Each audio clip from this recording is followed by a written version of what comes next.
Whether you call it bean bags, cornhole, or just bags, one thing you gotta call it is a whole lot of fun. While the Rustlers are enjoying their hot start to the season, they know that due to coronavirus, their dream year could be gone in the blink of an eye. The sun's out and families are returning to their favorite putt-putt course, and this one is a hole-in-one. If you know anything about Great Falls Bison Athletics, you know the name Levi Torgerson. And while his time strapping on the pads here at Memorial Stadium is done, he's not yet finished making a legacy for himself on the hardwood and in the Bison record books. For most people, a weekend in Vegas means a few things. A little bit of partying, maybe a little bit of gambling, and a whole lot of fun. But for Billy Wagner, this weekend in Vegas means one thing: all business.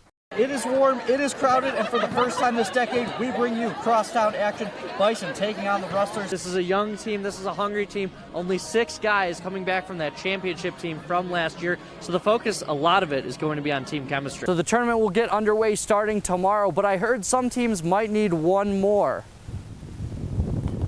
You know what, maybe I'll just stick to reporting. All right, I'll send things back to you guys. People were wondering if Fort Benton saved anything for this week's matchup against Cascade after their offensive explosion against Ennis last week, and clearly the answer was yes. You can't talk about the Argos if you're not going to talk about Zacchaeus Darko Kelly, the man with the thunderous dunks, but the man who's not just all about flash, he's all about putting the ball in the hoop. Well, to quote the Six God Drake, started from the bottom, now we're here.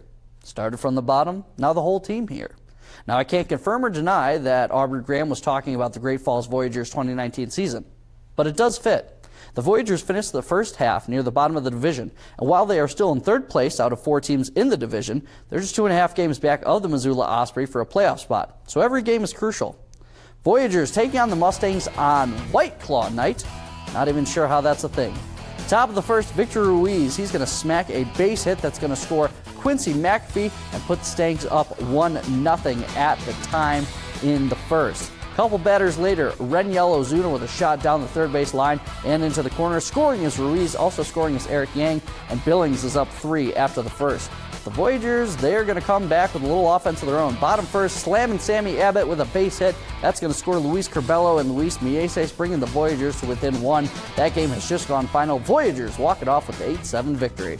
But Tony Froelich fair, sending it back like cold soup at a diner. Almost. Looking for a receiver, he finds Teague Fought up the middle for a big pickup, but the drive stalls out just like my car. If you know anything about Great Falls Bison Athletics, you know the name Levi Torgerson. And while his time strapping on the pads here at Memorial Stadium is done, he's not yet finished making a legacy for himself on the hardwood and in the Bison record books.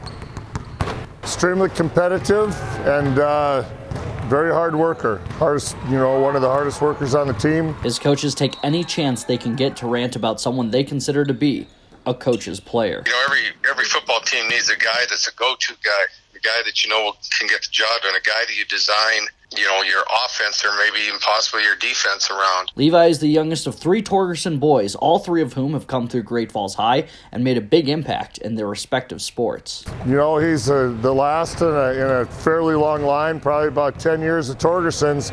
They've all been very competitive, all been very successful, and he's just icing on the cake. But for Levi, it's all about the wins, the awards, and of course, the Bison legacy. I just want to be a kid that people look up to, and both on the football field and on the basketball field. And I think being a 2-sport athlete, that's one of the biggest beneficiaries, and because you're getting team football on one side and then team basketball on the other, and everything just comes together when you're a team player, and you just got to lead your team. Being a Bison is a huge honor, and probably just the camaraderie that we have here, and just being a bond with your team on the football field, on the basketball court, going on bus trips, in the locker room. It's just one of the best things. His coaches will miss him, that's no doubt. And replacing a Torgerson, whether it be Levi or one of his brothers, doesn't come easy. I guess the biggest thing is that, you always kind of knew you could. There was that one guy out there that you could count on. Whether it be offensively, defensively, special teams, whatever it was. He's proved himself to be, I don't know, in my opinion, I'm sure he's going to go down as one of the better players ever at that school. What he accomplished this year as a senior. In terms of how many times he made all-conference and all-state teams, I don't think that's ever even been close at Great Falls High. As for after high school, Levi will be announcing his post-grad plans after basketball season wraps up. Reporting in Great Falls, Leo Goldman, SWX. I was willing to do whatever it takes to get back out onto the field. On Friday, the Fort Benton Longhorns came into Belt for a matchup with the Huskies, two undefeated teams competing for Northern Class C bragging rights. Fort Benton got the 50-24 victory, but the story of the game wasn't the Longhorn shutdown defense or the high-powered offense. It was the wrapped like a holiday present elbow of Jace Thompson. Thompson hurt his elbow in Week 3 against Cascade, and after seeing a specialist, it was determined that it wasn't just a sprain. A broken chip off and then a little fracture in there. 6 weeks for it to fully heal, so the doctor said. I was pretty devastated, definitely did not want to hear that at all. They also said that as long as we have it locked in at 90 degrees with padding on it, we were able to play. There was a chance his final season at Fort Benton was over.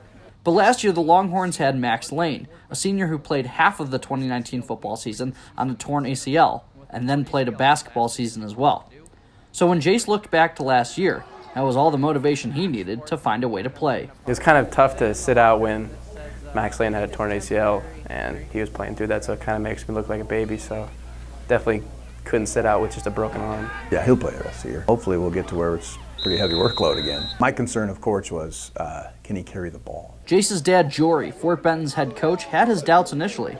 After all, he's not just looking after another player. He's looking after his own flesh and blood. It was probably easier because I knew what his dad thought. So as the coach, I knew what his mom and dad thought, and I knew that they were both okay with him playing. And there's risk in everything in life, and he wasn't going to not play. He told me all week before the Belt game, my arm's broke, Dad.